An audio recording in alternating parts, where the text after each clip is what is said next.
Mountmellick embroidery. A Mountmellick work is a floral whitework embroidery originating from the town of Mountmellick in County Laois, Ireland in the early 19th century. History. It was developed around 1825 by Johanna Carter, who taught it to a group of about 15 women and girls. It used white cotton thread on white cotton fabric, and predominantly floral motifs. The plants featured were those that were found around the town of Mountmellick, and included blackberries, oak, fern, dog roses and shamrocks. The Great Irish Famine hit the town of Mountmellick very hard. In about 1880, Mrs. Milner, a member of the Religious Society of Friends, started an industrial association to help people within the town. She employed women to stitch Mountmellick embroidery for sale. Many of these items were sold from the port of Coboh, from where many people embarked on journeys to America. In the 1970s, Sister Teresa Margaret McCarthy of the Presentation Convent in Mountmellick learned of the embroidery, and collected together examples from around the area in order to study and learn from them. She taught herself the stitches and then began teaching others.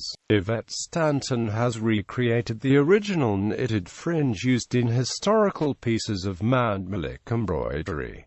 Technique and uses. Mountmellick embroidery uses predominantly knotted and padded stitches to create beautifully textured whitework embroidery. The work features a characteristic knitted fringe. Other forms of lace, such as crochet, bob and lace, are not authentic trims for Mountmellick work. The embroidery was usually employed on items of household use such as doilies, night dress cases, brush and comb bags, bedspreads, coverlets, and tablecloths. Though the work was white, it was so sturdy that it could be easily boiled white again. Today, Mountmellick embroidery is enjoying a resurgence of popularity around the world. A museum at the Mountmellick Development Association in Mountmellick has been opened to permanently display articles of Mountmellick embroidery for all to see. The National Museum of Ireland also has some beautiful examples of the work, as does the Ulster Folk and Transport Museum outside Belfast and the Unghianan Adult Education College at Termonfechin, County Laois.